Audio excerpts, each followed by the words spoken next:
Hello everybody, my name is Louis Scott. In today's video, I'm going to demonstrate to you how to attach your bicycle to the Jarvis MagneticDays Smart Trainer, regardless of whether you're running a bike with traditional skewer system or you're running a bike with through-axle systems.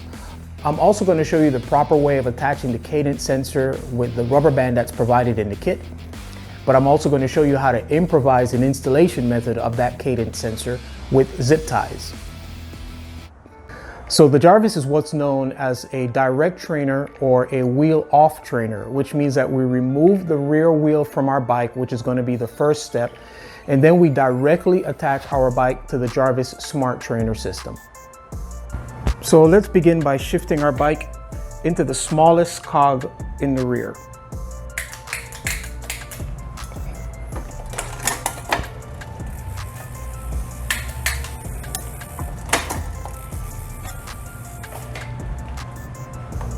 Remove the skewer.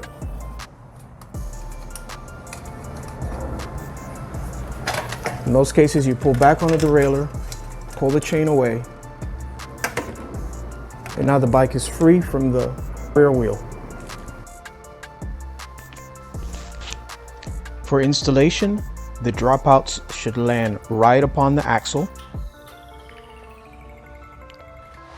From there, grab the 10mm Allen wrench once everything is aligned and simply give it a little bit of a snugging, just like you would a skewer. Okay, so the next step in the process of attaching your bike to the Jarvis Smart Trainer system is being able to properly attach what's called the cadence sensor or the RPM sensor.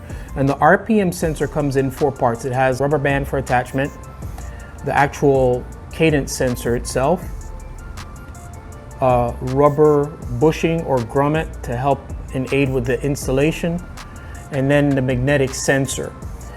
The magnetic sensor actually has a magnet on the backside that can attach to where the pedal spindle is on your crank arm, which if you're able to do that, you'll be able to do it and get away without having to use a zip tie for this attachment. That just makes it very easy to remove and install if you actually use your bike that you have attached to the Jarvis out on the road.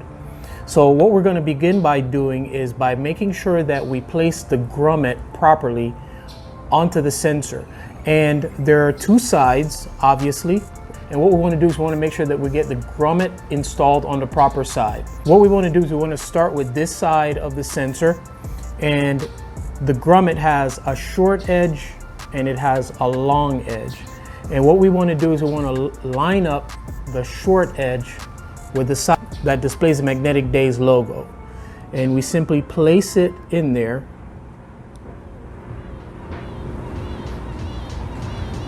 And make sure we get a flush attachment.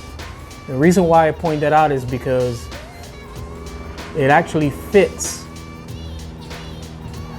the wrong way, but the problem is that you're going to have a difficult time getting the rubber band to clear it if you have it installed the wrong way. So again, the short edge goes in on the side that has a MagneticDays logo, like so. From there, we've got a shorter hook and we have a longer hook, or what I would call a recessed hook. So on the side where the hook is recessed, we want to take the longer edge of the rubber band and we're going to stick that into that little crease.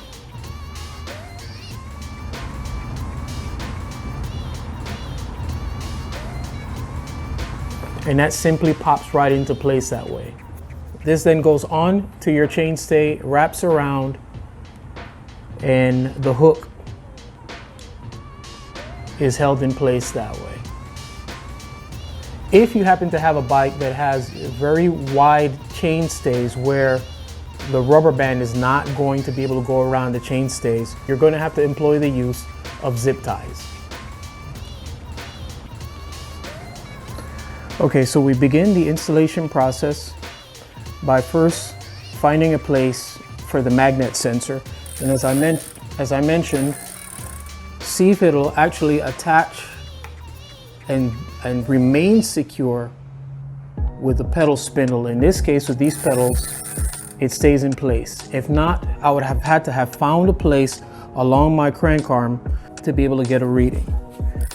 From there, I've already got the grommet placed inside of the sensor.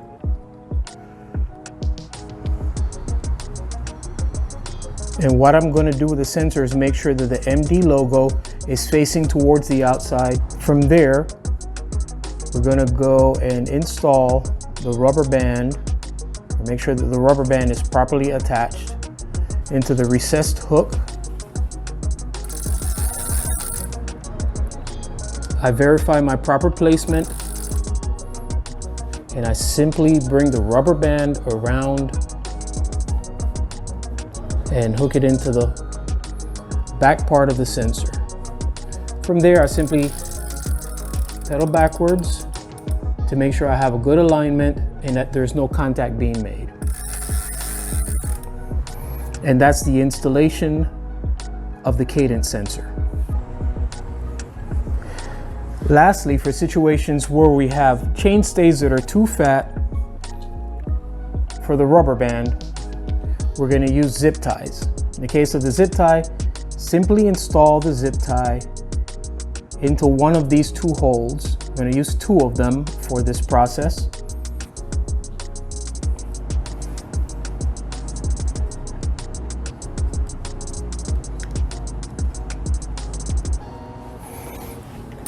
Again, we verify where we want to place the sensor so that we can get a reading.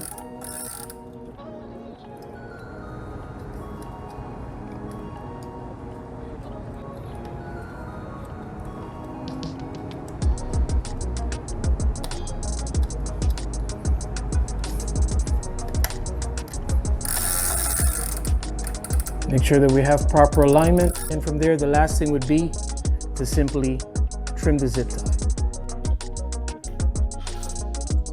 In the previous Jarvis unboxing video for the accessories, we go through the process of how to switch out the bike locks from traditional skewer system to through axles. Please watch that video for detailed instructions on how to switch out between the two systems.